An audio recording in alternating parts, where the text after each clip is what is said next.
You'd think that Link would be over it by now, wouldn't ya? Saving the princess over and over again, defeating Gannon over and over again, and for what? It's for the adventure, that must be it. Each Zelda game presents something new to the gamer while still holding true to its roots. Breath of the Wild is no different, but this time we see some absolutely massive changes to the traditional Zelda mechanics. Most notably is the freedom presented by an open world, yet we still have ourselves a true Zelda experience. In fact, this is probably the most fun I've ever had with a Zelda title. So take my word for it, The Legend of Zelda Breath of the Wild is worthy of the magnitude of praise it has received, and it's a perfect reason to buy a Switch.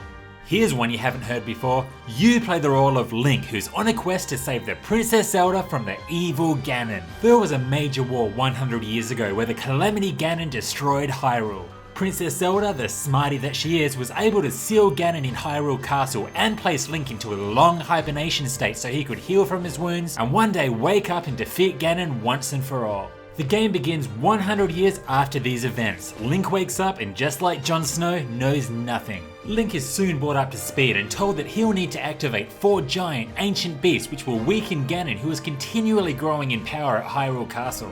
Through this journey to save Zelda and defeat Ganon, you'll meet past allies and slowly fill in the blanks. Another interesting plot mechanic here is the ability to regain some of your lost memories through finding specific points on the map. Clues to these locations are presented to you as old photographs. If you find the right place, a flashback scene will occur, and this is a nice little way to learn more about your past. The main plot won't take long to complete at all, however you'll be required to spend a significant amount of time exploring the world and getting stronger. While taking on Ganon is possible very early in the game, it's probably not the best idea.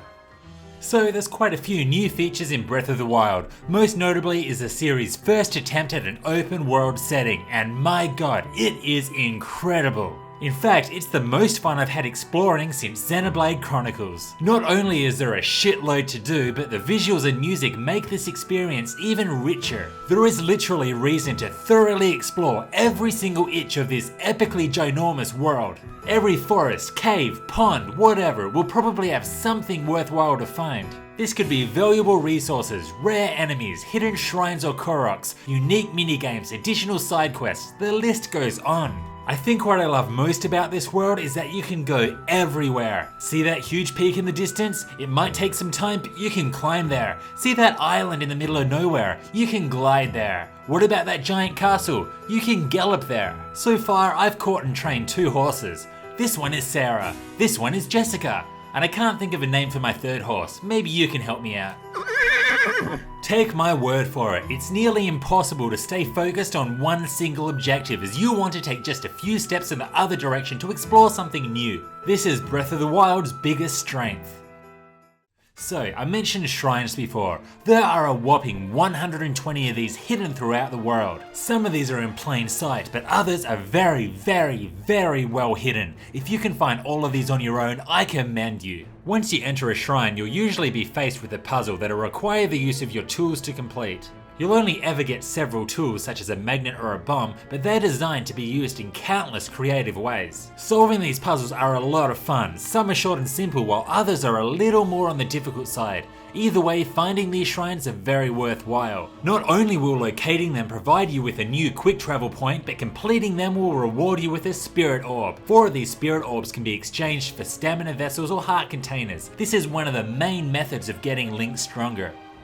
The gameplay in Breath of the Wild works quite well. You'll need to consider a range of factors when going against foes, such as what weapon type to use, which armor to equip, and even what to eat beforehand. Yeah, there is a massive influence on filling your gut with food. Just about everything that inhabits the world can be thrown into a pot and cooked up for consumption. This includes herbs, insects, fish, monster parts, birds, crabs, goats, you get the idea. Cooking different combinations will not only create new items to heal you in battle, but also provide additional effects. For instance, you may need to combine raw meat with hot spices to create a dish that allows you to withstand the cold. Otherwise, you'll continually take health damage in the colder regions of the world. For this reason, there is a huge incentive to spend time gathering materials and experimenting with dish combinations. Few games have ever made this process so enjoyable and rewarding.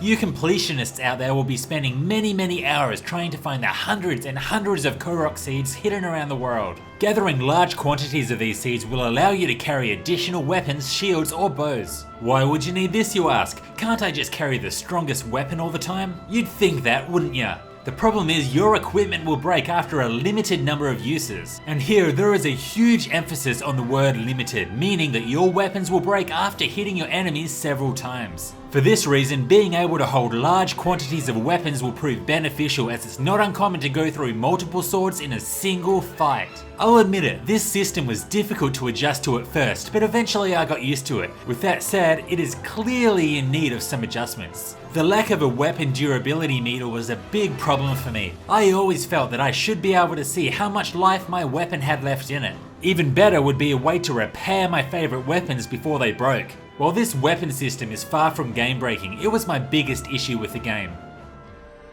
The Legend of Zelda Breath of the Wild is pretty close to perfect. Nintendo managed to combine everything we love about the series into a massive, beautiful open world setting. Exploration is the biggest strength of Breath of the Wild. There is so much to do and so much incentive to explore every single corner of the world.